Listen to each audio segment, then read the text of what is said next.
Well, hello, my favorite people. How is everybody? Can you guys hear me? I'm just saying, guys, hey, ladies and gentlemen, and everyone else who is listening, everyone in between, everyone, welcome. Say hello and comment if you can see me, hear me, and of course, type where you're watching from, what country, and what time is over there. And of course, you can add if you like,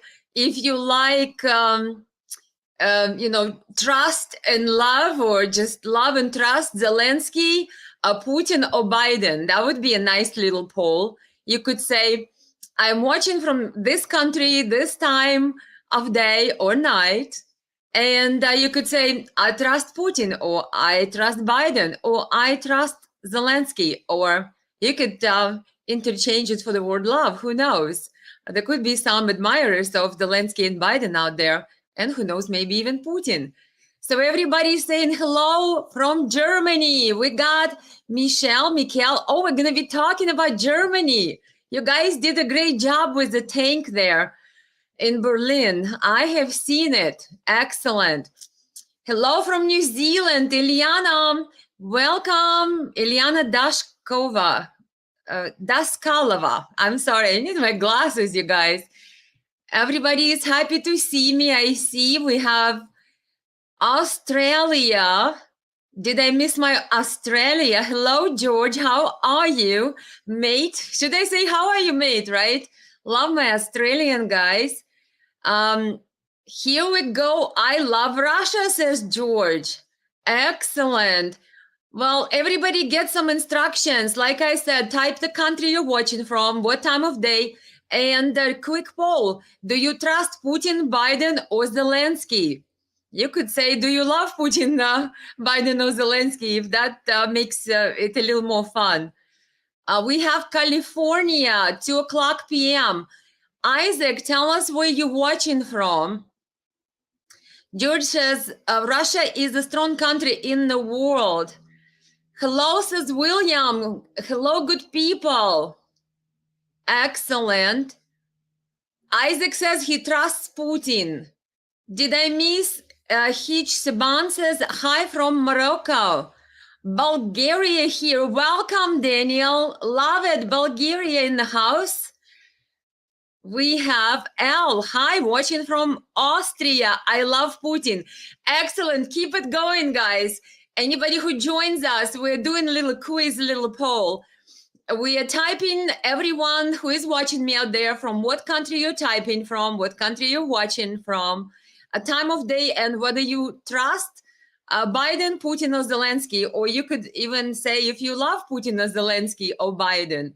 I think we will have a little fun this way, trying to wake everybody up, right? How is your boring Sunday? Hello, my dear Elena Olki for Congress. I'm watching from France and I like President Putin, says Latina. Excellent. I'm from Karachi, Pakistan, says Ufsir. And we have William says Bartlesville, Oklahoma for the moment, Earth. Excellent. Did I miss anybody? Ufsir says, I trust neither three of them. I'll go whosoever goes for immediate ceasefire and peace. Good point. Iliana says she trusts Putin. And we have Bullion Ben says, Zelensky is a joke. It's pretty cute how you typed Zelensky. That was cute. Okay, we have some more hellos. Colorado. Hello from Australia. Colorado. Hello, Ida from Spain. Evan said 100% trust Putin. Everybody there, read and type me some comments. Isaac says home from my phone. We're talking about what country everybody is watching. I'm going to get started, guys, in 1 second. Just finish saying hellos from what country you are typing from. Shekvir says, from Russia, I stand with Russia, and he trusts Putin. Excellent. Everybody has an opinion. I love it. Greetings from Seattle, says Raphael. Definitely, I like Russian values, my Russian wife, and I say hello to everyone. Oh, that's wonderful. We have Panta says two C's. Did not catch that. We have, who we get? Evans, Italy. From Italy, we have Italy in the house, and Italy trusts Putin. Ooh la la. Okay, guys, I think our poll goes in favor of Mr. Putin here. This is interesting. So nobody said Biden so far. Jeremiah Jones, Michigan. Yes, I think I know Jeremiah Jones, my dear friend. I love you. Big hugs.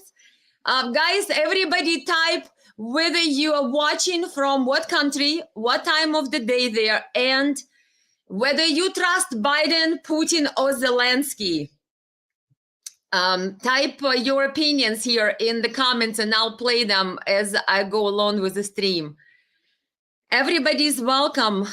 Everybody says, leader of Ukraine, says Isaac, has mentions in France and Miami, Florida.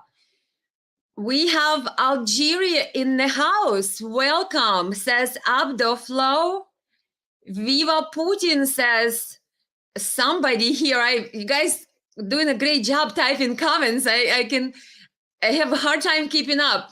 Rogelio says, Viva Putin. Oh my gosh, I get this swarmed by Putin fans. Putin is my hero from Germany, says David West. We have hello from Mexico. Rogelio says, hello there. We got the Putin, the hero from Germany. Anybody there for Biden? I mean, anybody is watching from United States, people? Well, I am watching from United States, and I definitely do not trust Biden. Everybody type where you're watching from and whether you like or love, or whether you trust Biden, Zelensky, or Putin with your comments. William says, boo the Biden and Trump as well. Oi, somebody is there like a nihilist. Nobody is good enough, says William. Isaac says, Biden has financial interests in Ukraine. Bill says, Rocky Mountains. Putin, trust Putin. Welcome, Rocky Mountains. I love it. Wow, Algeria, says Tom Casey. Yes, Tom. You are watching, I think, from United States, right? But we have wonderful, my stream friends from across the globe, across the entire world. Imagine this. I love you all, guys. Keep typing. I'm going to get started. Tom says, I might not go so far as say hero, but I am in Putin's side in conflict. Putin, the great Botswana, welcome Botswana. So, but Botswana trusts Putin. Anybody out there trusts Biden or Zelensky? So far, those two guys have zero trust on our stream. Everybody so far said Putin. That's who they trust. From Australia, says Raven, Bruce, from Australia, love Russia, love Putin. William Garrison says, we figured out what happened and it is not good, but we know now and we can fix this. Talking about Ukraine, right, William? Understand. Botswana, yes, we got it, Tom Casey. Hi from Sweden, says Max. Excellent. Excellent, excellent. Let me see. I tell you, go on. All the Arab world is with you. Oh my gosh. Are we talking about Putin or are we talking about me? I mean, I'll take it for me, right? Guys, keep typing. Welcome everybody. I trust Biden is demented, says Daniel Grancharov. Very smart. He crafted the sentence to say, I trust Biden. So, you know, Biden almost gets a point, but he really quite doesn't, right, Daniel? This is very interesting. William says they could replace Putin and you would never know it except for what it's been. While talking about body doubles, did you guys see the video I posted on my Facebook thingy? with the like a body double of Zelensky in Poland. Biden is walking up the steps with Zelensky, and guess who pops out from the corner of the inside that interior room where they were, corridor? The guy who looks just like Zelensky. That was very, very strange. Of course, Zelensky keeps saying that Putin may be dead, and we don't know if this is a real Putin or Putin has body doubles. I'm thinking, okay, Zelensky, so Putin has body doubles, and what about you? Let's meet some of your body doubles, right? Well, that guy looked pretty much like a doppelganger. What is it, doppelganger or something? Like a double of Zelensky. Maybe a slightly different hairline, but yeah. So watch that video on my Facebook, guys. It would be interesting. Let me see. Carl says, I am echoing. Okay, guys, am I echoing? Really? Oh, no. Let me see. If I'm echoing, let me know. I better not echo. David says, Putin is the real, Zelensky is a puppet. So we have Zelensky being a puppet and Putin is being real. Sounds like a plan, David. I think you are on to something there. Because obviously here we have an agreement. Jeanette says, hey there, puppet master Biden. Yeah, so we have an opinion here, I think on the stream, that Zelensky is not his own. He's not his own man. He is basically controlled and managed by Biden. That's what we say. Tom says, don't touch any settings. No echo here. Excellent, Ida. Thank you. So I think, Carl, try to fix, maybe it's your computer if you are getting echo. Tom says I'm not echoing. And so does Sarah. Thank you, everybody. So we have American domination is over. Putin is bringing new world order, says David Wiz. Well, talk about that. So let's talk about Putin, guys. I'm going to share my my screen with you. We all know that on February 21st, Mr. Putin, Russian president, delivered that big speech where everybody was expecting. Some people in Russia were wondering, what is he going to say? On the other hand, he didn't say anything that they expected. Some people in Russia thought maybe he will declare war on Ukraine. Maybe he will announce another mobilization, but he didn't. He did spend a lot of times going over history, going over Russia's economy, going over some politics of the West. He even brought the fact that I believe it's a Church of England, right, that recently came out and said that God should not have gender. I believe it's English church. Correct me if I'm wrong. Or Church of England. I'm not sure if there's a difference there, right? But they came out basically and said that we should not say our Father in reference to God, but we should say our parent. So I think Putin took a stab at that. And then he also talked about the West basically participating in the conflict while denying the participation. I'll play you a couple of videos here. And then he also, the biggest thing I believe from entire speech, he talked about, I think he talked about Nord Stream. I think he talked about tanks and all the good stuff and the biolabs. He talked about that too. And then the biggest thing was that he said that he would like to suspend the New START treaty, that nuclear inspections between United States and Russia. And then the next day he turned it over to the Russian, parliament. They have Duma to, I guess, put it in writing or make a document regarding that. So, and then he also spoke to the press about it, and he pretty much said that if the West thinks that they're going to behave towards us the way they do, and then we will let their inspectors run around our nuclear facilities, they are dreaming, something along the lines. And he actually, in his speech, called the notion of United States inspectors in Russia at this time in the conflict absurd. or like insane. So here's Mr. Putin, guys. Let me see. И России, как они говорят, это прямая речь, стратегическая использует Украину и как таран против России, и как полигон. He says that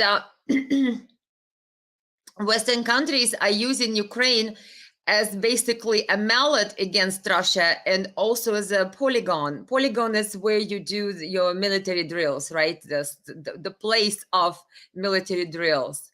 Я не буду сейчас детально останавливаться на попытках Like launching pad. Запада переломить ход боевых действий, на их планах по наращиванию военных поставок. Всем и так это хорошо известно. Но одно обстоятельство должно быть понятно всем. Чем более дальнобойные западные системы будут поступать на Украину, тем дальше мы будем вынуждены отодвигать угрозу от наших границ. Here's the key point what he said. He said, of course, the West is participating in supplying weapons while saying that they're not participating. But he said the bottom line is the longer range weapons the West will supply Ukraine, the further we will have to push back the threat away from our borders. And you could see the audience. There's some dignitaries who were attending Mr. Putin's speech on February 21st. Это естественно. You see they're all uploading. Элиты Запада не скрывают своей цели – нанести России, как они говорят, это прямая речь, стратегическое поражение России. He says the West is not hiding their goals. They declare that their goal is to defeat and to inflict the strategic defeat onto Russia. Что это значит? Для нас что это такое? Это... What is it? He is asking. What is it for us? What does it mean for us? Значит, покончить с нами раз и навсегда. To us, it means that they want to do us in, do away with us once and for all. То есть они намерены перевести локальный конфликт в фазу глобального противостояния. So they, meaning the West, are willing to export or widen the local conflict into the global confrontation. Мы именно так и все это понимаем. This is how we understand it, says Putin. И соответствующим образом будем на это реагировать. And we will take the measures as such, as it demands, such position demands. Потому что в этом случае речь идет уже о существовании нашей страны. Because in this instance, Putin says, the entire question now becomes of existence of our country, our survival, our existence. Но они также не могут не отдавать себе отчет в том, что победить Россию на поле боя невозможно. Запад использует... But he says, but they also have to remind themselves and understand that it's impossible to defeat Russia in the battlefield, on the battlefield. So that was Mr. Putin's speech, at least a portion of it, not all of it, just little snippets I have. Okay, whose comments are there? Type everybody where you're watching from, what time is over there, and also, do you trust Biden, Putin, or Zelensky? We have Alex saying, Putin's speech was well-reasoned. Let me see. He was countering the new narrative that the sanctions are hurting Russia, not US. Yes, he basically did speak a lot in his speech, saying that Russia is doing well. I think they did have a tiny economic, economy shrinking, I almost think by 2.5% instead of 20 as predicted, something along these lines.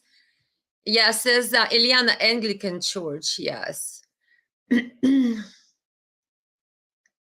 we know for sure if Russian army started the huge attack? And what are the numbers regarding Ukrainian casualties? Max, I don't think Russian army has started the huge attack that everybody was anticipating. I think they're in defense mode. I know that some of the units are advancing. slowly. But those are mostly what they call Wagner Group, like a private contract or whatnot of the Russian armed forces. So I don't know if they're going to be doing the big offensive. I know that Zelensky is preparing big offensive. He is trying to see if he might get Transnistria or even Crimea. It's very possible. Got all my good comments saying that everybody can hear me well. Have you heard of black goo? It's a serum. You may have been exposed. I'm sorry to inform. Are you talking about the Ohio chemical spill? Oh yeah, we have a lot of problems here in the United States. We had explosions, chemicals exploding, plants exploding, everything is burning. It's insanity. I don't know what Biden is thinking, but when we are exploding here in the state of Ohio and our people are suffering, Biden took a trip to Ukraine. He didn't go visit Americans who are probably having the biggest ecological disaster down there in the generations in Ohio. But no, Biden went to Ukraine and brought money to Ukraine instead of coming to Ohio, see what the situation is, and see what the funds are needed and deal with it. But no, he went to Zelensky and brought him more money, just as usual. Alamin says Putin is trustworthy and his language is very, very clear, while Biden speaks to shape the narrative, just to continue fooling those who don't care much from West Africa. Thank you, Lamin from West Africa. Okay, guys. I'm trying to play everybody real quick. I have a lot of comments here. The Church of England, Anglican Church. Yeah, so I was right. Thank God. Yeah, we got it. Husky says, looks like Marie is from Czech Republic, right? Vesni vas zdravim. Večni vas zdravim. Something about, greetings, right? Greetings, and we're wishing you well. I hope so. I hope I read it correctly. William keeps, I think I'm going to put William on the timeout. William, you have to kind of cool off with your warnings about chemicals. I think we're cool here. We're fine. You got to do this. Jeanette said, oh, Biden, you mean Putin is the best president to have come since left. In most of the world today, people are so programmed. Ukraine are the most corrupt country that USA Obama started. Yeah, I had an interview with a Ukrainian man, and he basically did say he used to be a politician. He worked for one of the Ukrainian presidents, and he said that the downside is that America now complains that Ukraine is corrupt, but it was actually Americans who taught Ukrainians to be corrupt. So that's what he said. Next video I have to play for you guys. Next video. David says, mighty Russia, might Putin. I think I have more comments here. Biden is using Ukraine as testing grounds for weapons. Yes, we have to listen. Mr. Putin actually said something about that there were biolabs in Ukraine and things like that. And of course, we know that Victoria Nuland said they are not biolabs. They're biological research facilities. I mean, really, are we going to go into potato, tomato, tomato? Let's listen in what Mr. Putin also had to say about Russia's... Смотрите, извините меня, священное писание, главные книги всех других мировых религий. Там все сказано. He was talking about Russia's values, traditional values, and he was basically saying that the West is trying to promote their values and push them on Russia. But here's what he had to say about it. В том числе то, что семья – это союз мужчины и женщины. He said, look into the sacred books in, implying Bible and Quran and all the other, in Torah and other sacred books. He said, look at the sacred books. Everything is written down there. And it says that the marriage is between man and a woman. Но и эти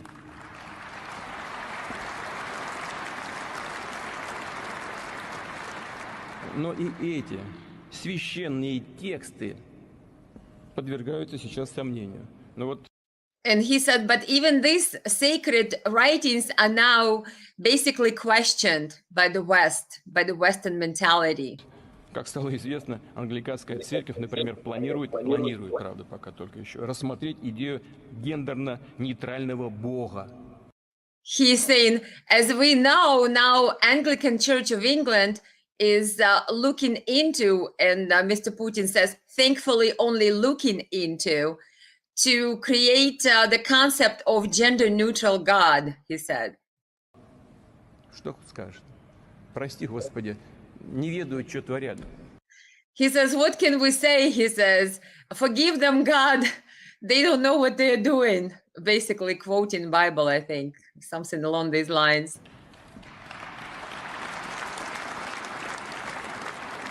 Миллионы людей на Западе понимают, что их ведут к настоящей духовной катастрофе. He says millions of people in the West understand that they have been led to basically spiritual catastrophe. They're being led. Элиты, ну, прямо надо сказать, просто сходят с ума, и это, похоже, уже не лечится. Но это их проблемы, как я уже сказал, а мы обязаны защитить наших детей. И мы сделаем это, защитим. He said they're basically losing their minds there in the West. But we have responsibility to protect our children, says Mr. Putin. Наших детей от деградации и вырождения. And we will protect our children from degradation and basically, I don't know, вырождение, non-existence. We will save our children from disappearing, from non-existence, when the children will not be born anymore. So we will save them from that. And from degradation as a society, he says. Ну, посмотрите, извините меня, священные писания, главные книги всех других мировых религий. Yep. So basically, Mr. Putin talked about the West's values being something that Russia doesn't want anything to do with, and that Russia will protect the children and the marriages between the woman and the man, and the church and in the sacred spirituality that is part of Russian values. So yeah, he went with a big stick over the Western values here, and people applauded in the audience. You could see that. Okay, comments. Abdo, I have many friends from the United States of America and Europe, most of whom support Russia and do not agree with the policies of their countries. You see, well, anybody there trusts Biden? If you do, type it up. I will read it out loud. Tom Casey says, I wish my country was not poking the bear in China. Oh, yeah, let's talk about China. Isaac says, roads and bridges are falling apart. Yes, our infrastructure in the United States is falling apart. Play some comments. Candida says, Putin loved his country and his people. His speech was great. Why the USA don't speak about the corruption of Zelensky and his Nazis? Well, that's a good question, Candida, because the article the other day, I think, what is it? What newspaper was it I read? American one. Maybe it's Newsweek or one of those. I think they said that there is no evidence, says United States State Department, of any misuse of the money that goes to Ukraine. And there is no evidence of any theft of weapons or humanitarian aid. So really?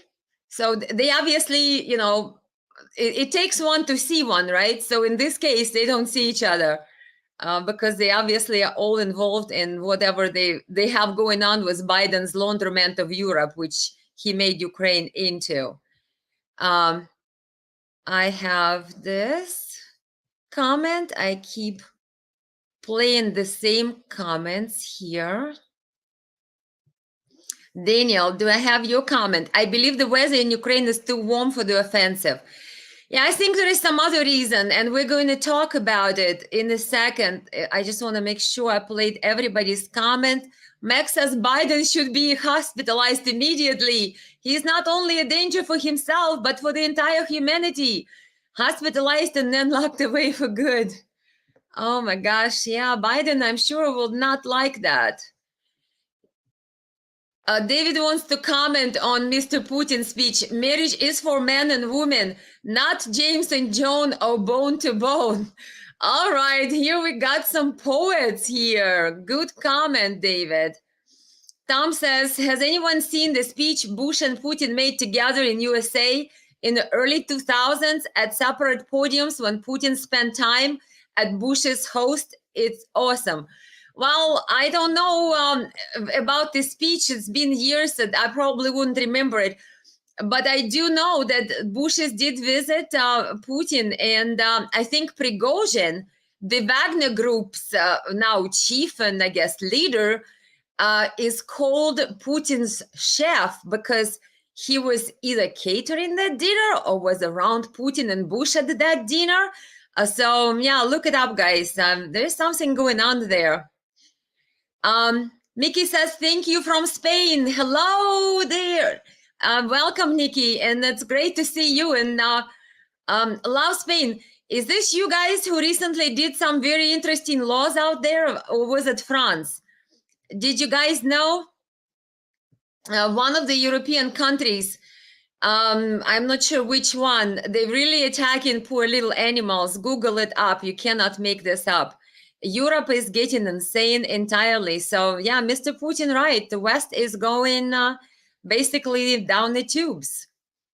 Not sure which country was that, but Google, they're basically promoting the legalizing animal abuse. So you can't make this stuff up. In one of European countries, Google, see which one is it. Ida says, I'm not proud of being of the same nationality as the NATO leader Stoltenberg. Oh yeah, okay, let's bring Stoltenberg then. If he would like to finally tell the truth, let me show you Ida. I think, guys, good segue. Here is Stoltenberg, right? I mean, is this him?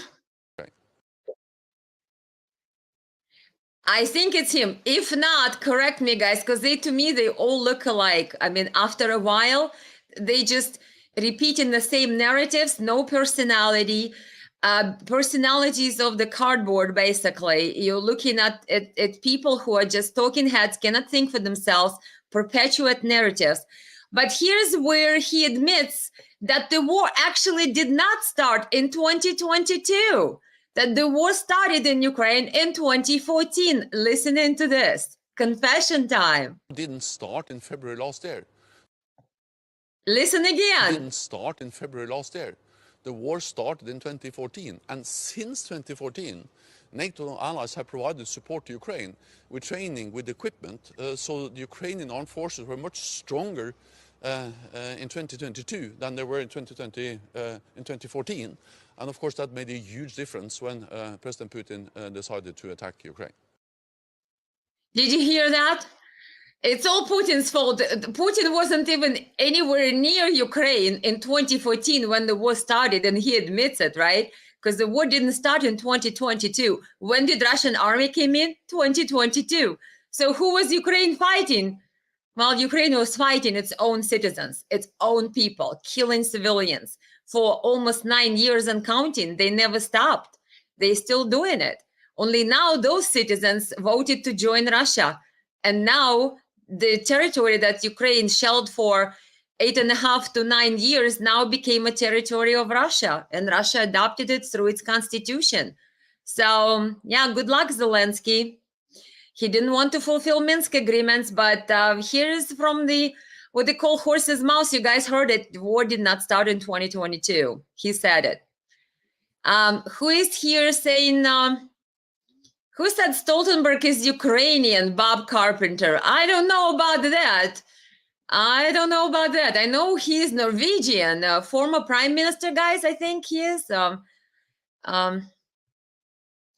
Yeah, that's Stoltenberg. Yes, thanks, Ida. Yeah, because like I said, in different lights, I see it's him, but you just never know. They, after a while, they blend in for sure. Some of the top Americans aides of Biden says, yes, lots of people have some very interesting, put it this way, family history. If you dig Tony Blinken and if you dig Victoria Nuland, dig deep enough and you'll find out that their ancestors came from that area. Yeah, it's very true. Yeah, Stoltenberg, says Nikki. Yeah, he is. I guess he just looks sometimes a little bit, I think maybe sometimes he wears glasses. That could be. By the way, I think the best disguise is wearing glasses. That's what I think I've heard people say. Okay, guys, next video. Former Italian PM is pushing against the lies. Well, you mean Berlusconi? What is his first name? Oh gosh, Mr. Berlusconi. Yeah, I think he said that he would not go and talk to Zelensky, even if Zelensky invited him. I think he said that he would not be... Oh yeah, Bob said it's Blinken who is Ukrainian. Yeah, he has some roots, but not Stoltenberg. Stoltenberg is Norwegian. So there we go, guys. Let's see. I have so many different videos here for you. Remember how I said that Mr. Putin decided to suspend New START treaty with the United States? Let me see, maybe this video. Они словно гордятся, упиваются своим. Let's try this one. США и НАТО ускоренно разворачивали у границ нашей страны свои армейские базы, секреты. He's saying that United States and NATO have basically established their NATO bases near our borders. Биолаборатории. В ходе Biological laboratories. маневров осваивали театр будущих военных действий. Готовили. And they were conducting some drills to basically prepare for the future battlefield theater over there in Ukraine. Подвластный им киевский режим, порабощенную ими Украину к большой войне. And they were preparing the enslaved Ukraine, enslaved by them Ukraine, talking about United States and NATO, to the big war. И сегодня признаются об этом. Они же признаются об этом публично, открыто. And today they're openly boasting about it and confessing it. Не стесняясь. Они словно гордятся, упиваются своим вероломством, называя и Минские соглашения, и нормандский формат дипломатическим спектаклем. He says they're as if enjoying their own deceitfulness and their own basically gloating, calling Minsk agreements and Normandy format agreements a big spectacle and the show. Блефом. Получается, что все то время, And basically a myth. когда пылал Донбасс, когда лилась кровь, когда Россия искренне, я хочу это подчеркнуть, именно искренне стремилась к мирному решению, они играли на жизни людей, играли, по сути, как говорят в известных кругах, крапленными картами. He's saying that, and while the people in Donbass were dying all these years, you know, people of Donbass, the eastern Ukraine, the one that Ukraine shelled from 2014 and continues to this day. So he says, while people over there were dying, the United States and NATO basically were gloating and were happy to have their game of basically myth and show, which were Minsk agreement, those ceasefire agreements. But he said they were playing with the marked cards, meaning they were not honest. They were dishonest, and basically now they are confessing it, said Mr. Putin. Yeah, how is our comments doing here? Love Putin because he loves family and country, says Rogelio. Because with our family, there is no country. Good point. I like your comment. Say next comment. America will slowly start its armaments program like World War II. Yep. I have some more comments, If I don't play any of you, some of your comments, guys, try to be nice and answer each other's comments too, right? Newland, Blinken, Sullivan, Rice are just a few, says Kevin Kotel. Here's what Mr. Putin had to say about the suspension of the New START treaty, that disarmament/inspection agreement regarding particular nuclear weapons between United States and Russia, where they would have inspectors inspecting the mutual agreed type of weapons.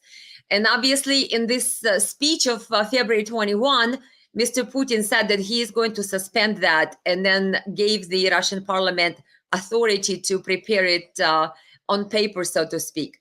And this is what he said about basically suspending these inspections with United States, not withdrawing, but suspending the talks about, because I think that agreement is up for renewal in 2026.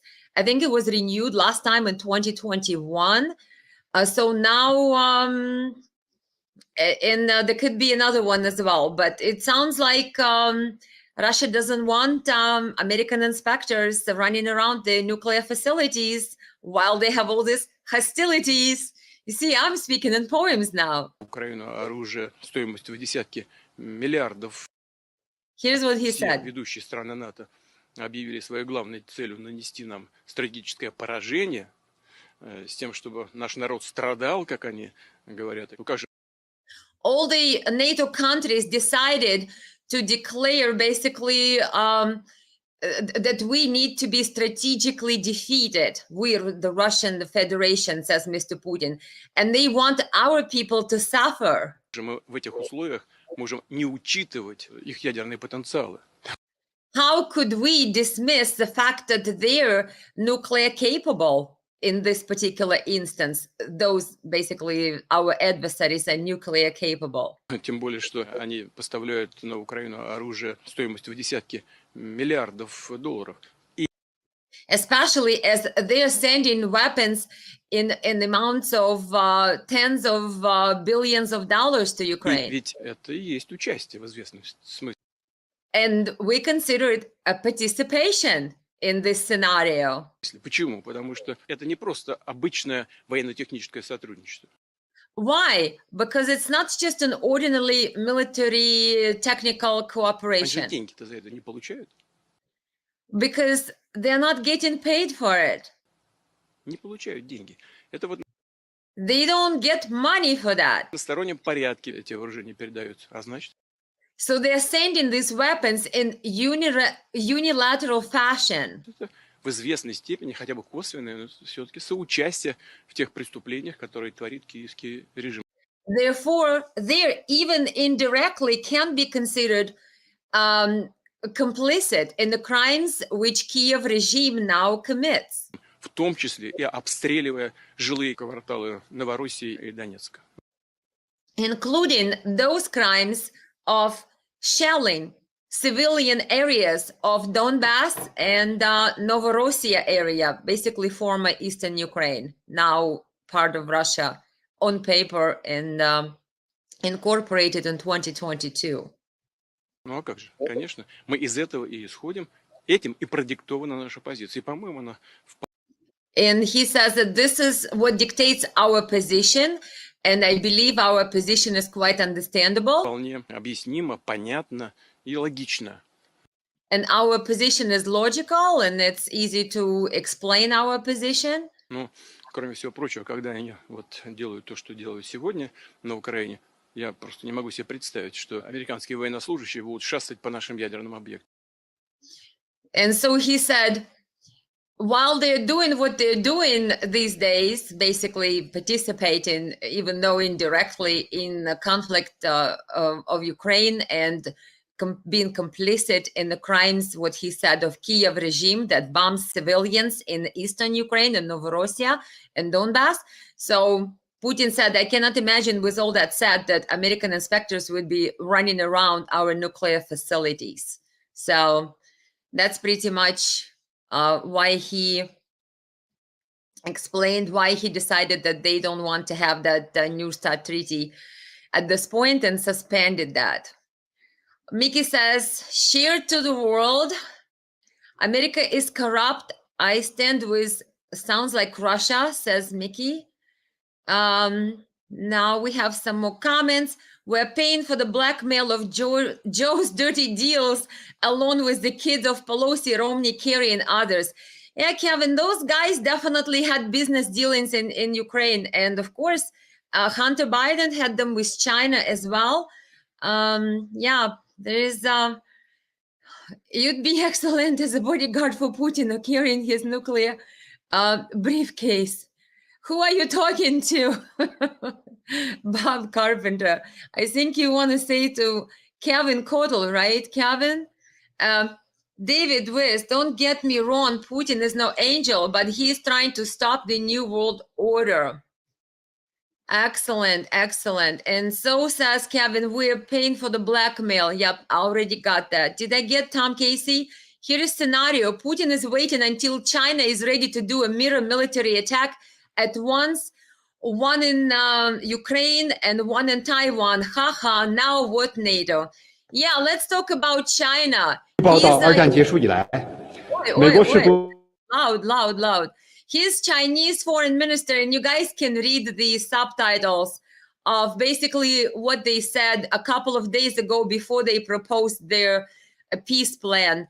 They basically said that America is becoming a destructive force on the world peace, and how many countries were destroyed and how many countries were attacked.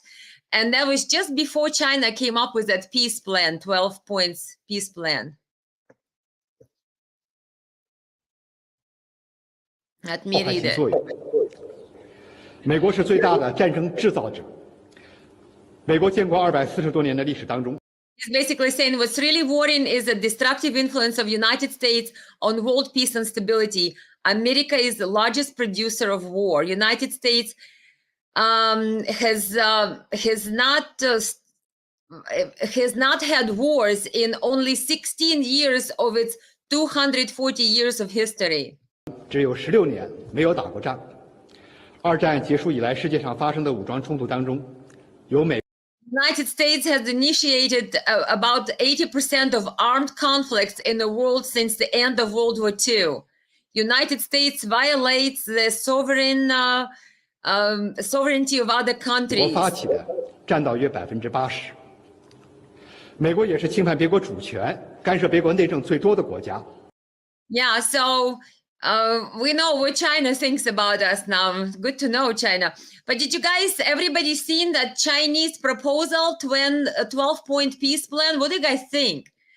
I know Tom wrote what he thinks about China and Russia cooperating and then getting together and attacking.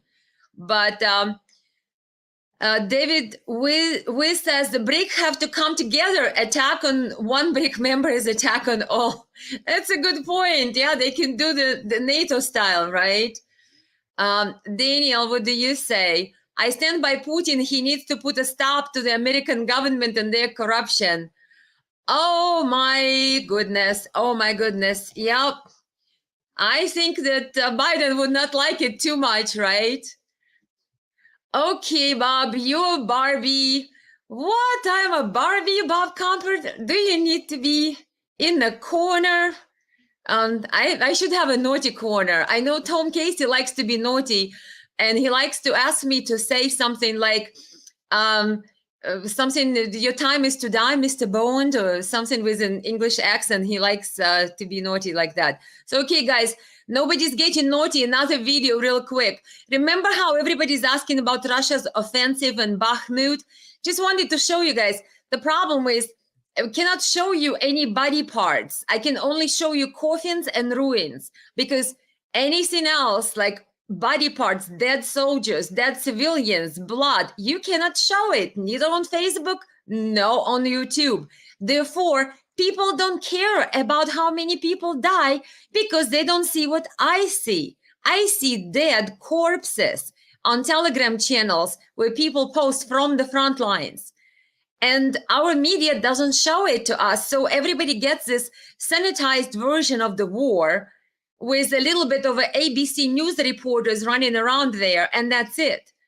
No, war is terrible. War is heartbreaking. There are dead bodies laying in the fields of Ukraine. And you guys, if you don't have Telegram, get on Telegram and you will see some videos. They will not show you in either YouTube or Facebook because it's not allowed. They will say, oh, it's a graphic violence. Yeah, they're making sure we cannot talk about this war in real time, what it looks like, how horrific that is, how horrible that is. And if somebody does, oh, they get banned, oh, they get flagged, oh, you can't do it. We will never stop any of this nightmare if we cannot speak truth about it, if we cannot share how horrific it is. But here's the best I can do on these platforms, guys, to show you the destruction of Bakhmut. Somebody took a small little video. Watch this.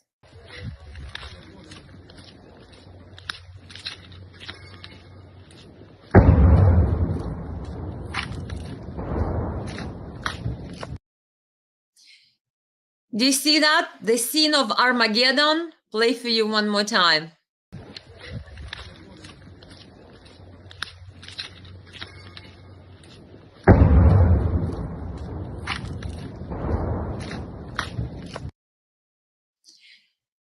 Yep, that was Bakhmut, the scene of Armageddon. I watched some videos from Ukrainian guys who are sitting in the trenches, and they have little videos, and they say that, do you guys want to hear what the hell sound like? And they have all these different variety of sounds of all these artillery pieces flying over their heads from Russian side. Yeah, the war is bloody. The war is terrible. The human life loss in civilians and the army guys is insane. Ukraine is drafting the people, grabbing them on the street, sending draft notices to legally blind. If you're a man, you cannot go to grocery store, they will grab you. And if you are, within the parameters of the age group, they will grab you and send you to the front lines. Zelensky will do that. Yeah, it's something else, guys. Let me see. I was going to show you a very interesting video here, you guys. Anybody still watching from Germany?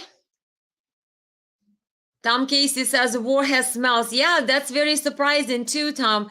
If you hear how people describe, even some journalists, citizen journalists, they say when they walk down the streets and if there was a bombing in civilian area of Donbass area by Ukraine, and at one point there were 6 people, the bodies were laying down, and I think it was at Patrick Lancaster, I think, American citizen journalist, he said, I cannot, or somebody else said that I cannot even tell you, there's a smell of death and there is a smell of burning flesh here. Yeah, they don't tell us all of that on TV. We get Biden and Zelensky hugging and kissing, and Duda hugging with Zelensky, and Macron lovey-dovey with Zelensky. That's not the war, guys. The war is ugly, it's horrific, it's painful. There are corpses, there is blood, there are broken limbs, there are bodies torn apart in the streets laying in Ukraine, in the Russian side of the eastern Ukraine, and now is becoming a part of Russia, in Donbass. There's women, children, and that's been going on for the last 9 years. And Biden, don't get me started, I would, says David, watching from Germany. Yes, if Germans are watching, here for you guys, watch this. This is pretty cool video. I was quite very glad to see that myself, because it looks like German people are actually standing up.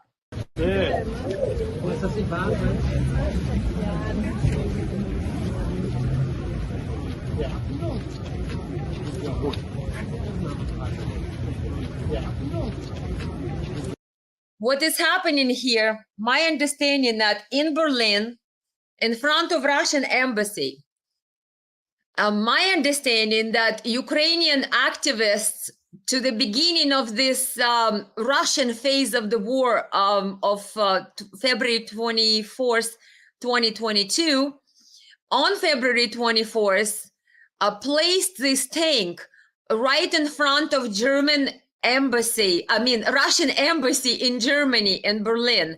And supposedly the tank is a beat up Russian tank or something like that. And they placed these Ukrainian banners on top to basically humiliate Russia and mark the anniversary, quote unquote, of beginning of Russian special military operation with a bang, and put this tank in front of Russian embassy in Berlin and put Ukrainian flags on it, say, here we are, we won, you lost, something along these lines. This is like a political action in front of Russian embassy, right? And you see that what happened was unexpected. The German people started to bring flowers and covered this supposedly Russian tank that Ukrainians brought to show that Russia will be defeated. The German people brought flowers and covered this tank with roses. Watch this.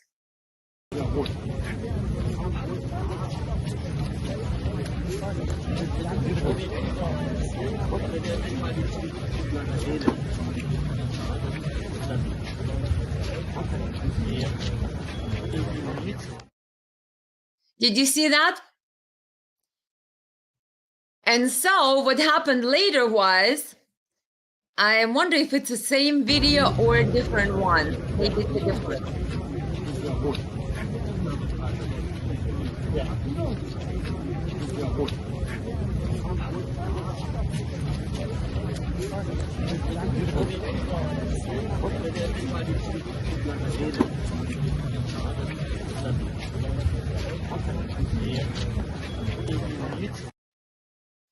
And I had another video, but maybe I didn't add it to my stream here.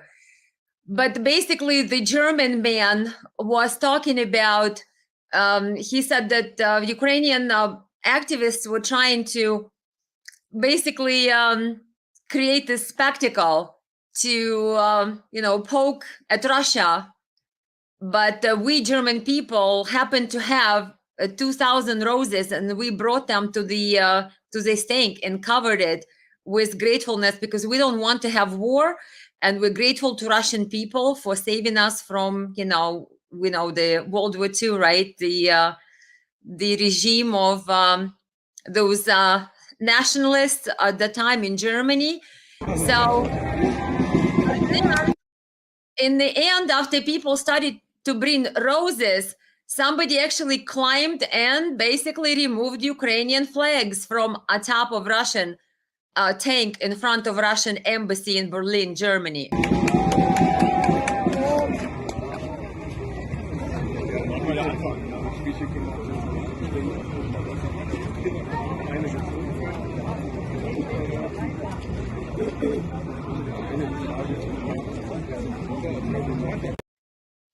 Yeah. So German people, they actually fighting back against Zelensky's regime. I know there have been lots of demonstrations in different countries in Europe, basically saying that Zelensky, enough weapons, enough money. Let's do some peace. Forget you, Zelensky. But German people actually brought flowers to the Russian tank. That's very amazing of German people. Do you think there will be any kind of Russian offensive in 2023 at all? Good question. Good question. So far, from what I see, Chinese peace plan, right, guys? Type in if you have read, and what do you think about Chinese peace plan, 12-point Chinese plan that China proposed? I think that Russia right now, put it this way, may be constrained by China, and maybe it has always been constrained by China, because obviously China is, I don't want to say an ally, but at least did not publicly condemn Russia like all the other good American friends did, right? And European little puppet governments did. But China definitely has interest in Ukraine. China has interest with United States, and China is a very long ancient history nation. So they don't do anything fast. They take their time. My thought that it's China who is pushing for grain deal, and a part of a grain deal will be freeing the port of city of Nikolaev into the peace corridor type situation. So Turkey wants this grain deal. Now China wants this grain deal. They will add more cities around Black Sea area, around Crimea area, to the Black Sea peace corridor, so the ships could go forth and back, the commercial ships under this grain deal. It does not look like it would be helpful for Russia to do any kind of offensive if Russia will keep adding more cities and more peace corridors in these areas where we all thought they may be starting their offensives from. Another problem that's brewing is Transnistria. We know that there is this little sliver of land between Moldova and Ukraine, and Zelensky now tried to stir up the pot over there by saying, oh, Russia wants to do the coup, and they want to change the government in Moldova. Well, what's there to change? Moldova is basically American puppet, Biden's puppet. We pay millions and billions, I'm sure, over the years of dollars to Moldova. And the Moldova's president is a Romanian citizen, Maia Sandu. So, and recently Moldova changed another top government official. His name is Dorin something, from the lady who used to be in that position. And his first order of business was to say, Moldova, I think we need to seize our neutrality status. So they're going to try to push for NATO. And basically Zelensky now comes out and says, oh, Russia is going to want to change regime in Moldova. We have to intervene. We have to save Moldova. Well, Russia says they declined that they would even think of interfering into Moldova's internal affairs. But nonetheless, Zelensky brought, I think people said about 10,000 troops. So there could be, don't quote me on the number, but there could be some significant Ukrainian troops that are accumulating near city of Odessa, close to the border with Moldova and Transnistria, basically, in that area. Why is this significant? Because Transnistria, under UN Charter Agreement, when Transnistria declared itself basically autonomous years ago in the 90s, there was a big war there too. There are Russian peacekeeper troops there. Some people say there is 1,000 troops, 1,100, 1,900. Some say 4,000 troops of Russian peacekeepers. So Zelensky might want to, and there is a huge weapons depot in the village of Kolbasna. That village apparently houses, I think Russell Bentley told me in the latest interview, we had about 40,000 tons of weapons. I don't know, but it's something very huge, guys. They have, after World War II, apparently a lot of munitions were stored there in Transnistria area. So question is, Zelensky want to get into Transnistria to, with help of Moldova, to once and for all get rid of the Russian peacekeepers troops there, because he might think that if he goes for Crimea, those troops can always strike him in the back? Or does he want to go for Transnistria to just get all those weapons that are in that Kolbasna village, in that depot? Who knows? But with Russia being basically hesitant to do what they call red line responses, it's very unclear whether Russia is going to start any kind of offensive, or are they just going to sort of see if the peace talks and maybe mediation with China will have some, some potentially positives.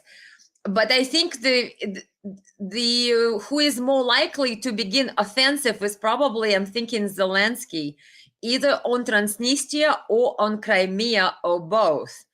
And I don't know if Russia is prepared for that. It has been very quiet from Russian Ministry of Defense. They have not divulged their plans. So everyone's guess is good as mine.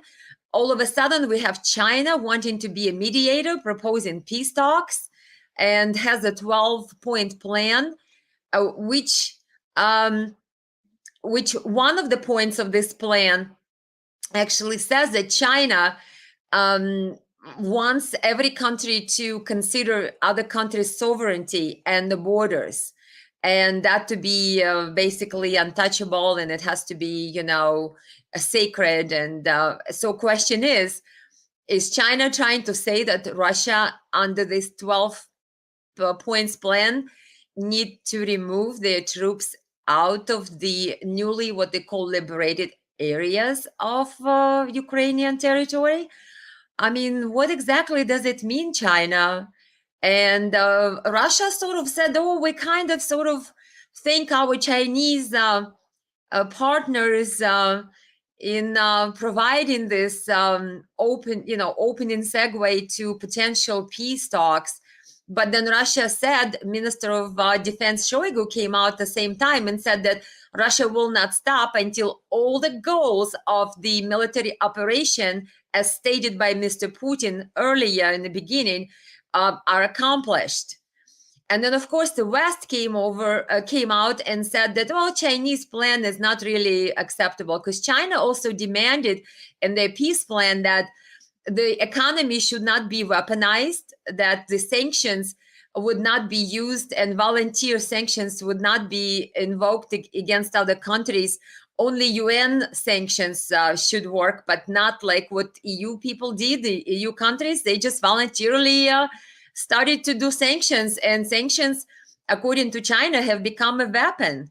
And that creates the commotion in the market. And China says this destabilizes the world. And there was a lot of points. And of course, China called for immediate ceasefire in that peace plan. And China called for the world to participate in rebuilding all the territories.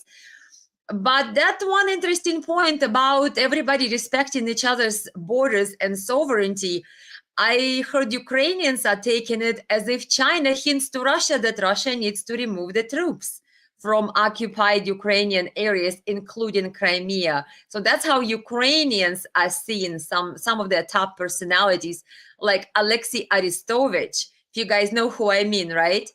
So yeah, it's a very interesting question.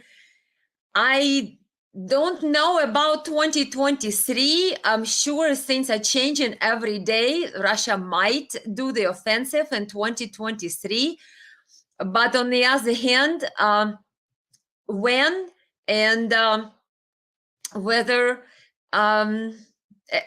there will be some successful a peaceful resolution now that China is at play, who knows?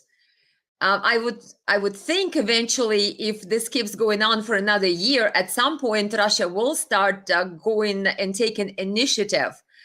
But at this point, I think it's more likely that Zelensky will do some type of offensive on either Transnistria or Crimea or both.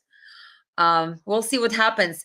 And then again, if there will be some type of peaceful resolution, and if China gets somebody's ear, so far China did not get Zelensky's ear. He sort of dismissed China's proposal, even though he called their proposal just a food for consideration, really nothing important.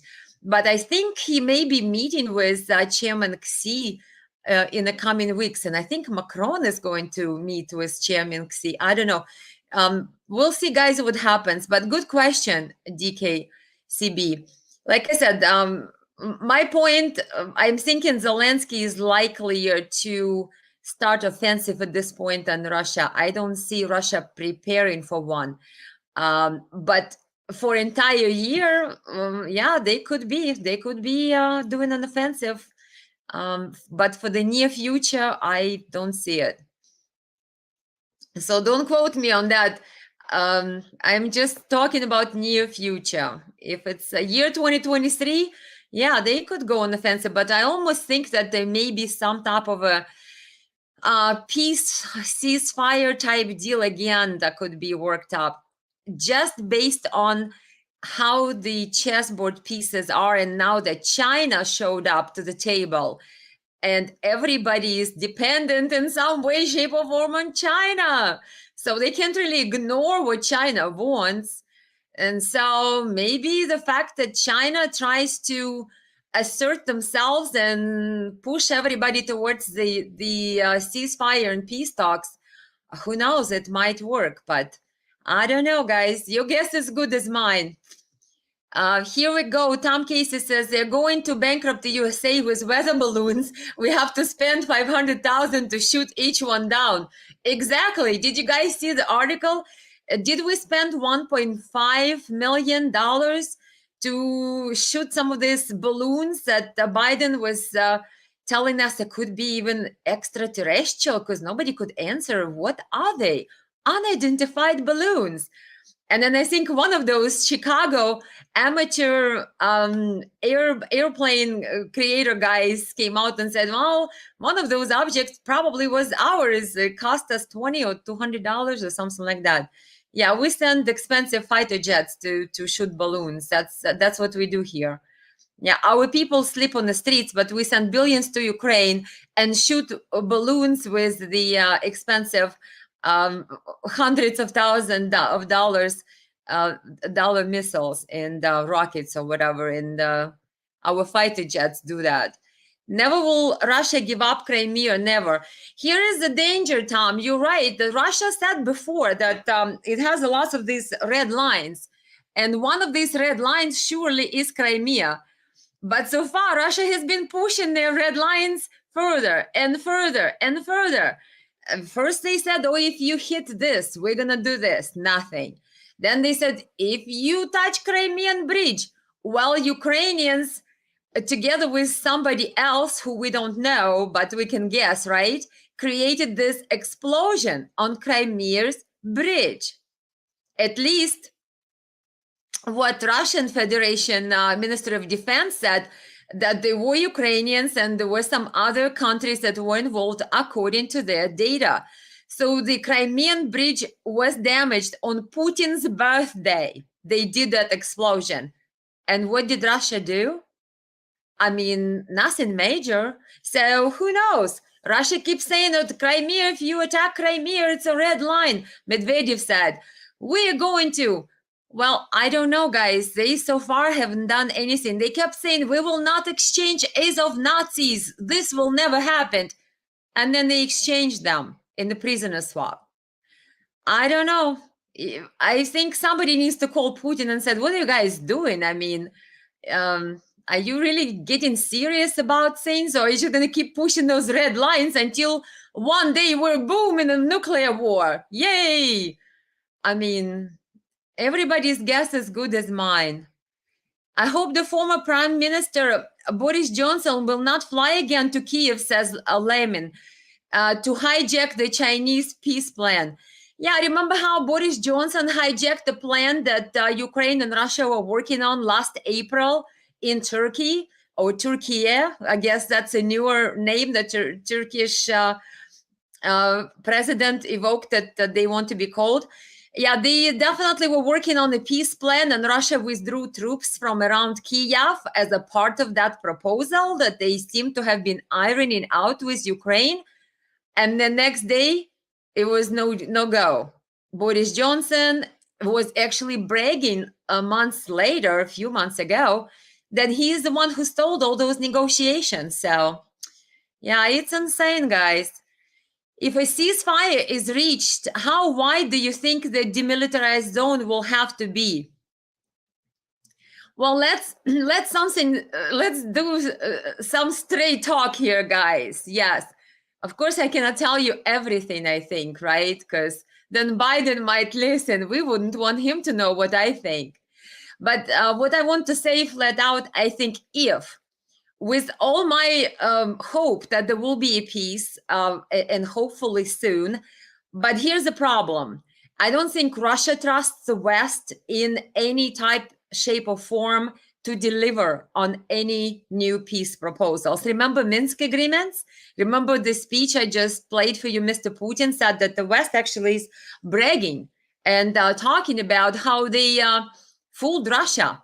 So, and Russia said that they really have no trust as to any type of written peace deals with the West anymore. So question is, if they're going to reach ceasefire, and let's say maybe the ceasefire will say, okay, Russia controls this part of Ukraine, or Ukraine controls this part of, I mean, let's say Poland may come in and peacekeepers may control that part of Ukraine, or Romania or Hungarians or somebody comes in and everybody takes under their wing and controls a certain part, and let's say, right, ceasefire. Well, look back. Let's look at the record. In 2015, there was a ceasefire signed. Who abided by ceasefire? The side of the Eastern Donbass, what they call the side that was fighting sort of in pro-Russian area. But Ukraine never stopped. Ukraine never abided by ceasefire. And of course, Angela Merkel, Germany, in France, they were basically the parties that they were supposed to guarantee that the ceasefire gets enforced by Ukraine. They are now coming out saying, "Oh, this was just a sham to buy Ukraine more time." So, question: if there is going to be another ceasefire, is it going to be another sham to buy Ukraine more time, and then Ukraine strikes again? And then they really go for Crimea, or then they really go for Moscow.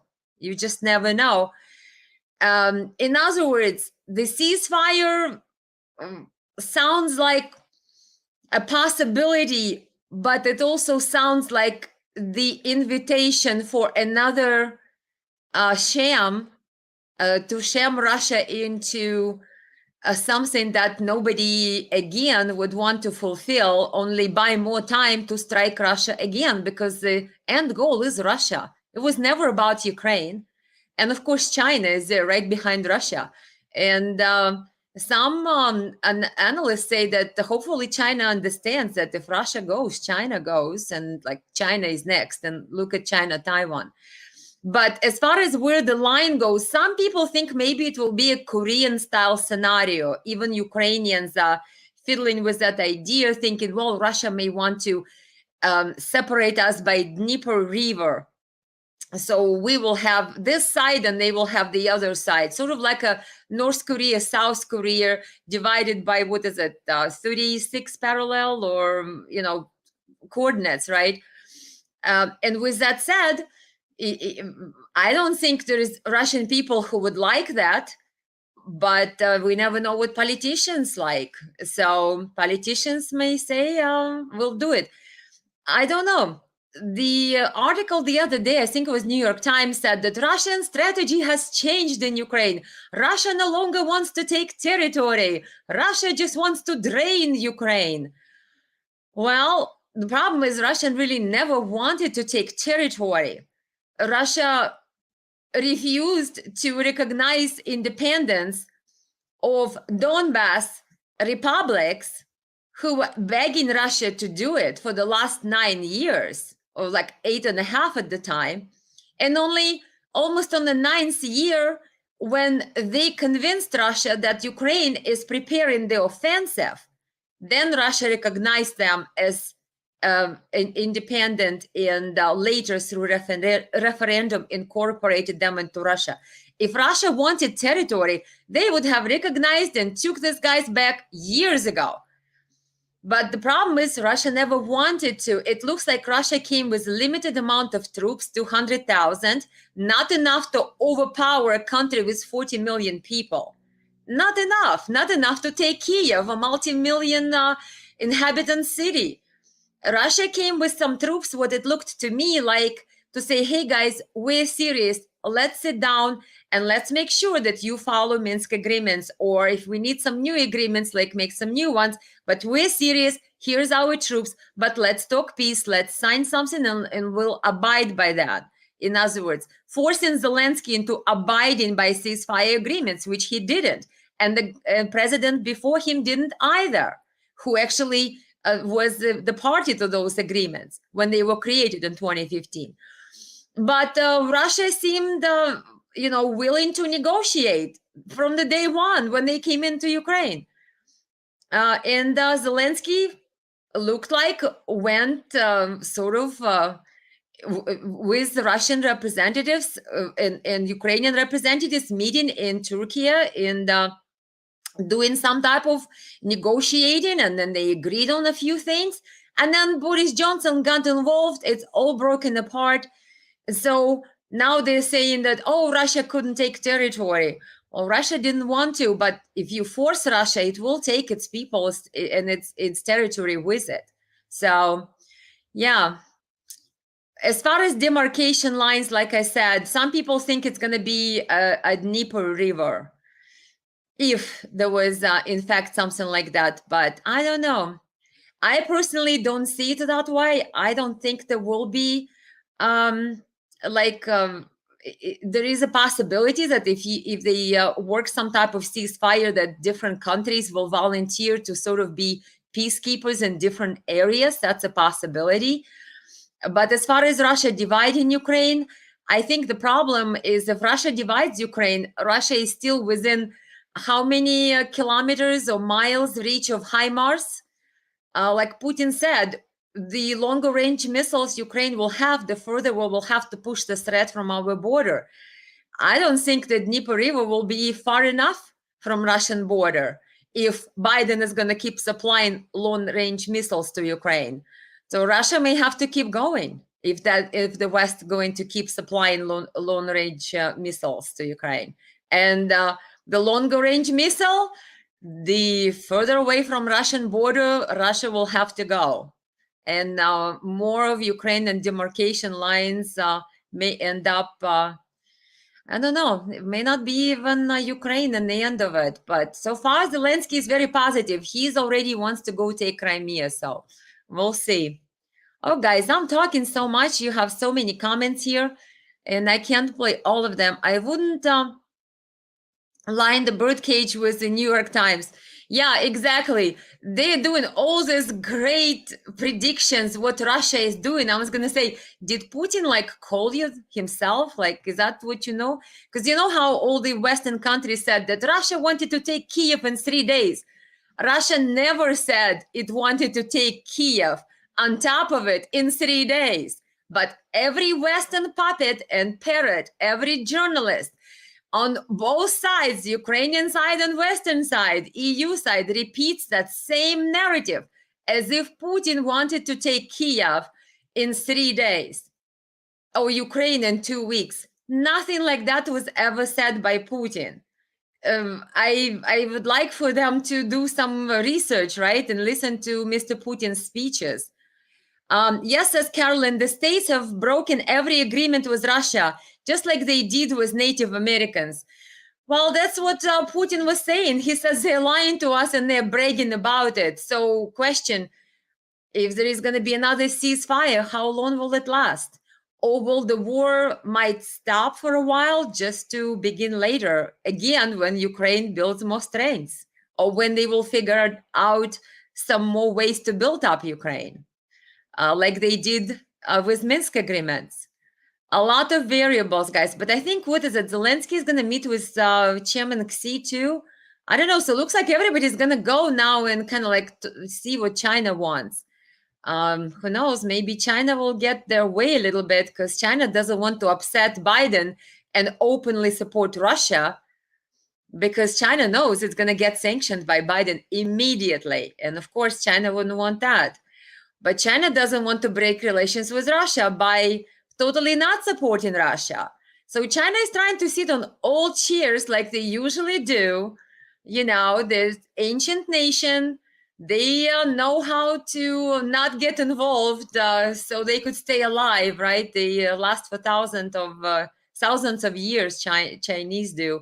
So we'll see if they will be a viable player that may bring this to some type of ceasefire. But if there is a ceasefire, my feeling, my take on it is that it's not going to last long. It may even last for a year or two.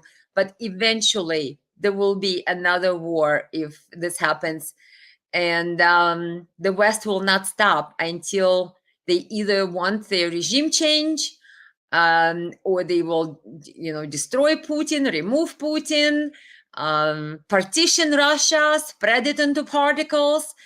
And the nicer Russia is, the bolder the West gets. So if the West keeps being this emboldened West that keeps exploding the pipelines, the Nord Stream, and blowing up the gas infrastructure of our allies, right? Biden, which we think we know. I mean, he may not have come out and confirmed it, but very many sources point to Biden involvement of Nord Stream 2 and 1 explosions and sabotage and destruction. So if that's what we do and get bolder and bolder, and nobody's there to spank Biden, so to speak, and put us back in line, we will be in a nuclear war with Russia before we even know it. That's for sure.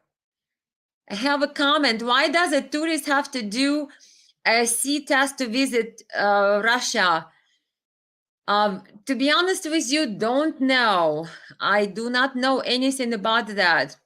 When is Russia going to speak truth about C-19? Belarus has been honest from day one.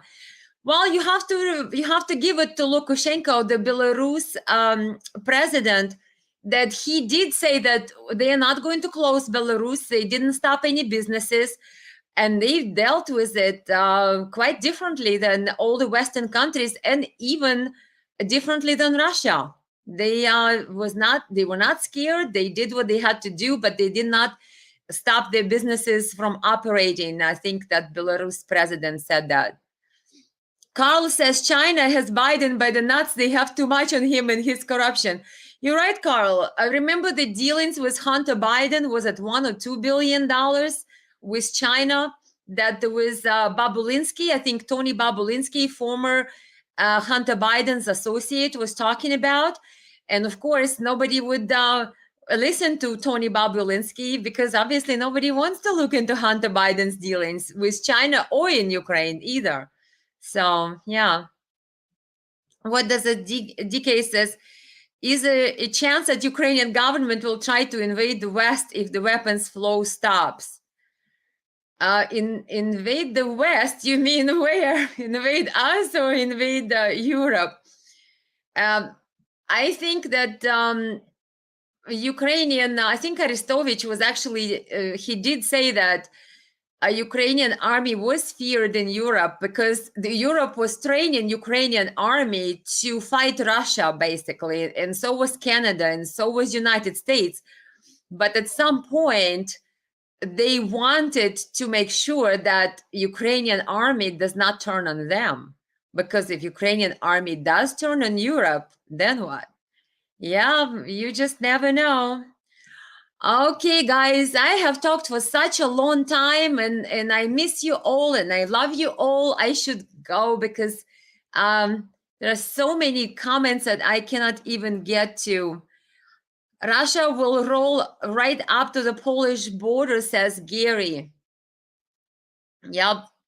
Let me see what says Tom. Poof, it's all over. Yeah, talk about nuclear war. That's what we're probably going to get. Helsinki Finn says, Elena, do you think Germany will break off NATO because of Nord Stream 2?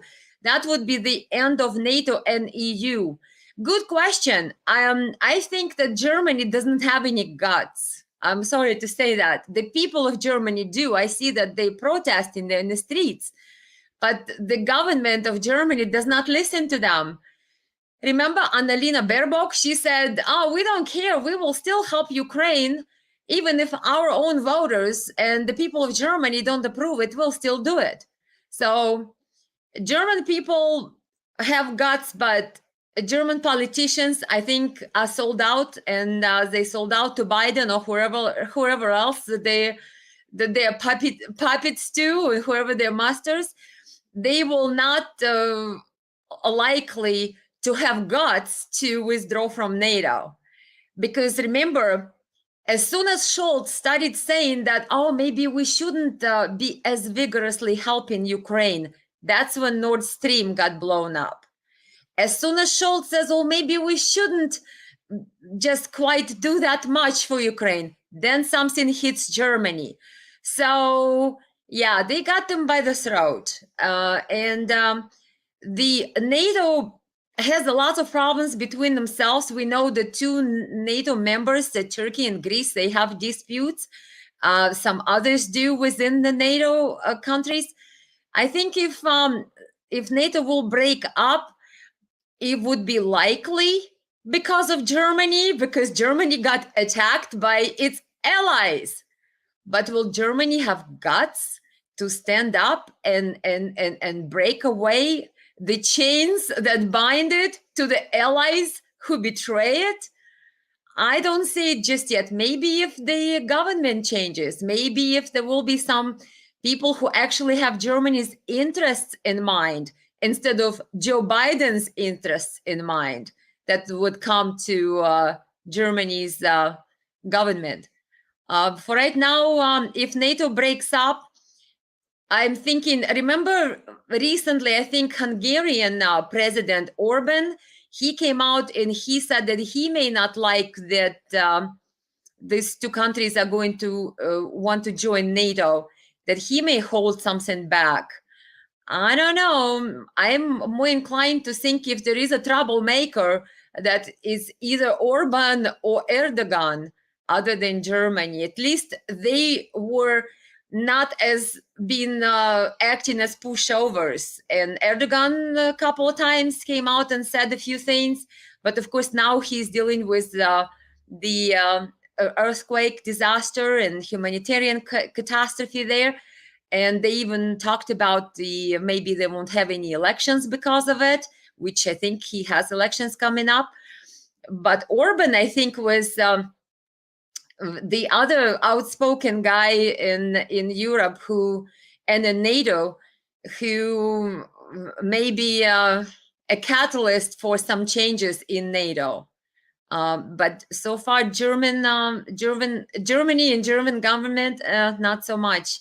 Too much of a puppets. Too much of vassal, eager to please Biden. Puppets, but maybe new people will come, or maybe people of Germany will be able to do something and vote them out. I don't know. Guys, long talk. Everybody here with me, say hello and say till the next time, right? I will speak with you next time. Let me see. Ines says Greeks and Cypriots support Russia, but the EU has them by their throats. Exactly, Ines. That's very true. Gary says Germany is a vassal state, as all of the Western European countries are the bunch of cocks. I don't know. What the heck does that supposed to mean? Do I have to Google that? But I figured that the basically the vassal state and they're not really independent and sovereign. Yeah, because if your allies attack you and you do nothing, Putin now is asking UN to investigate Nord Stream 2 sabotage and Nord Stream 1 after Seymour Hersh revelations. I think Sweden had conducted the investigation, but they said, oh, we know who did it, but we can't tell. Like, what?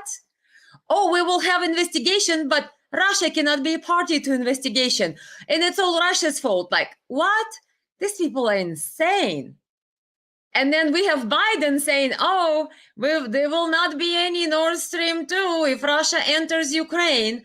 Then we have Newland saying, I am so happy that Nord Stream is finally a pile of rubble on the bottom of the sea.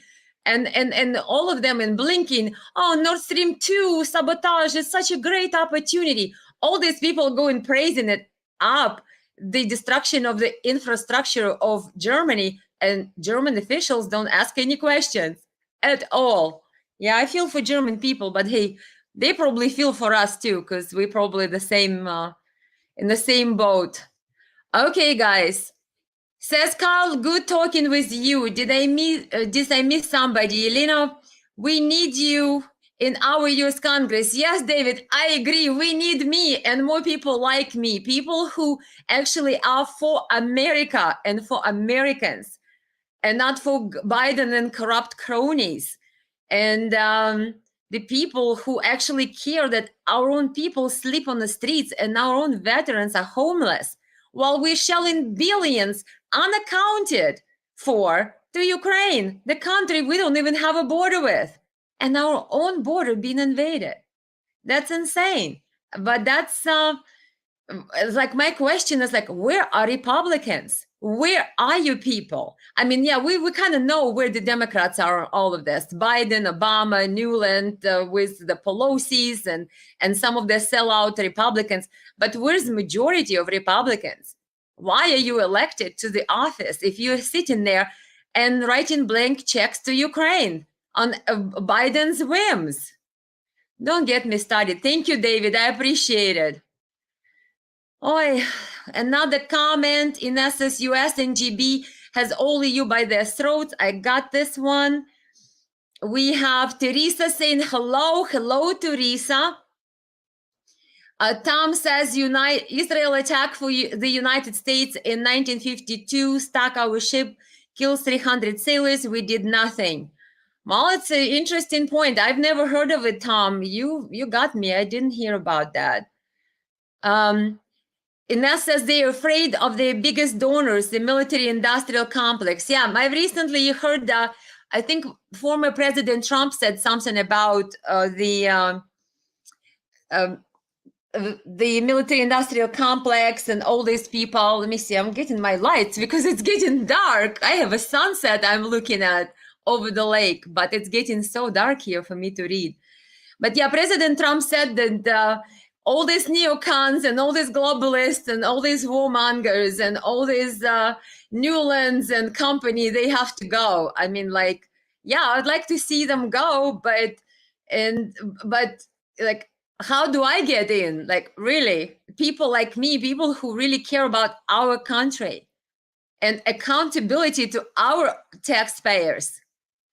We don't have a lot of those people in there, that's for sure. Somebody says, Tom Casey says, Elena for president 2024. I would, but I wasn't born in the United States, so I can't do no none. But of course, Obama did it, right? We still have questions about Obama's birth certificate. I mean, don't get me started on that one. I know Trump had questions about it. But of course, we cannot talk about it. Oh, that would be a conspiracy. No, I would like to know where is Obama's birth certificate? Trump tried to get it, but never did. Tom says, haha. Yeah. Okay, guys. What a mess, says Yvette. Yeah, it's a mess. Our country is a mess. Biden is a mess. But we definitely are not blinded by his lies, and that's hopeful already, and that's encouraging. So everybody who is still with me, I know it's been a long time. I just can talk to you guys for hours. I had more videos to show you, but maybe the next time we'll break it up in a couple of streams. So, okay, guys. Here says, George says, I voted for you in the primary, Elena, against Fred Upton. Yes, thank you, George. Thank you for your vote. And thank you for your confidence. You have no idea how many people, everywhere I go, in the grocery stores, everywhere, people I've never seen before. They come to me and they say, we voted for you. I voted for you. People called me. People came, picked up my signs. It was overwhelming. And then there was election night. And I saw some very strange things happening with the numbers. I still did great. My numbers were excellent. They were amazing. But I'm sure there was something wrong with the way it was going, because I suddenly started to see the numbers. I started with higher numbers, with like 42.5%. When the polls closed, and then all of a sudden the number dropped in the middle of the night. There were more votes coming in, and not a single vote came to me. They were all going to Upton. I'm like, what is going on? I couldn't understand what was happening. It was not like anything I've ever seen before. Of course, I never ran before, but it was bizarre. And more questions than answers of what really happened. And then when Trump came out and he said something during his general election in November, that he saw that Michigan had all these ballots had been dumped overnight, and he doesn't get any single vote goes to him. They all go to Biden. He was asking questions about that. I was watching it. I was like, oh, so now you see asking the same questions of what I saw in August. Yeah, it was very surprising. But I'm glad that so many people supported me, and I am grateful to each one of you. So many called on the phone. So many had my signs. Some of the cities I ran around and wanted to deliver my signs, but my signs were already there. People called every day requesting more signs. And in some of the cities, when you drive through the cities, you would think I was born and raised there. My signs were on the left side of the road, on the right side of the road. There was like corridors, where's my name everywhere. People are amazing. Americans, you're amazing. I love you. I love every one of my voters and supporters. If I only could do the great job for you, you know I would. If I had to die doing it, I would do it, because that's how much I believe it. Okay, guys, don't believe in it. Don't get me teared up, because my heart is with America, is with American people. It hurts me to see how our country has been handled. We deserve better. Our people deserve better. Sorry, guys. Okay, now I'm crying on camera here now. No, but it's true. It's the truth. That's how much I care about United States of America, the land of the free. And I want our people to be free. I want our people to live in dignity. I don't want our people and our veterans to be living on the streets and sleeping on the cardboards. This is not America. And our corrupt politicians obviously seem to be okay with that. And I know I'm not. I know that if it's up to me, and if I would be able to give a voice to Americans, I'm sure you would all support what I would have to say, because my priority is our people and our country, and not corrupt schemes of Hunter Biden and company and Pelosi, and not running around the world and become a policeman of the world, changing regimes and then rob our taxpayers to pay for their little schemes. That's not what I stand for. So I stand for us, for our country, for our people. And for all of you guys watching across the world, because the better we are as Americans in our country, the happier the world would be, the healthier the world relationships between the countries would be. And we could live all happily ever after, right? Instead of worried about nuclear war with Russia or somebody else. Who knows, North Korea, China. So, yeah. Big heart to everyone who is watching.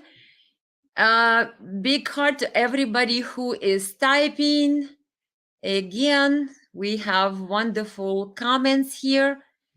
I have a comment from Smith Mike. We love you, Elena. Well, thank you. Thank you. Thank you very much, Mike. Goes right back, and my heart goes back right to you. Thank you, guys. And ladies and gentlemen, and everyone in between, no matter what your pronoun is, I love you. And thank you for your love as well. Thank you. Says Mr. Emerson, it's nice to see you live for a change. Well, hello. You can go into my YouTube channel, Elena USA Live. There are tons of lives. There are past lives, but they're lives. So everybody, by the way, feel free to subscribe to my YouTube channel and Thank you, Sarah. We love you, Elena. Thank you. Oh my gosh. Okay, guys, how can I leave the stream? How can I go if you all say such beautiful, wonderful words? Thank you so much. And I love you back, and thank you. Thank you for being with me, guys. Thank you for your love. I can feel it, actually. Thank you. Closing with 007 music, movie music. I don't have 007 music, Tom Casey. You're great and compassionate leader, says Carolyn Logan. It hurts me that our country puts a native-born rat at the helm and blocks foreign-born sincere leader from becoming president. Agree with you, Carolyn. Definitely not equal opportunity. Definitely not equal opportunity. I have actually, I have thought of something. When I received my American passport, it was a very interesting experience for me because I thought that, well, here I will become American, right? Well, interestingly enough, my American passport would say the country of birth, and it would say Ukraine.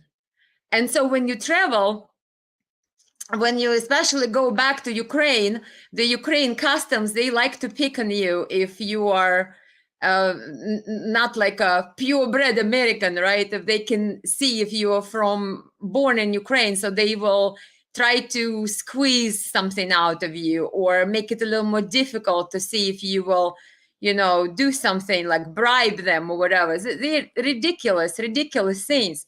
So they basically hit on people, and I thought, well, now that I have American passport, if I go back to Ukraine, they will be treating me nicely and with dignity, not trying to accost me, right?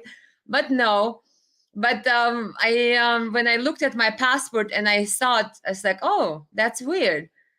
You would think if you're American, you're American. Why do they have to say the country of birth, the distance, and the other thing? In other words, yeah, there is American who is born in America, and there is American who is not born in America. And apparently there is a difference. And I don't think it's right. I think once you're American, once you make a commitment, you should be treated as an American the same way as the one who was born in this country, because you put the time and you put your due diligence and you paid the price to become American citizen. So why would you be treated differently? Why would you have your passport stating the country of birth to sort of be this distinguishing factor that basically makes a difference between a real born in America and American and the one who is immigrant.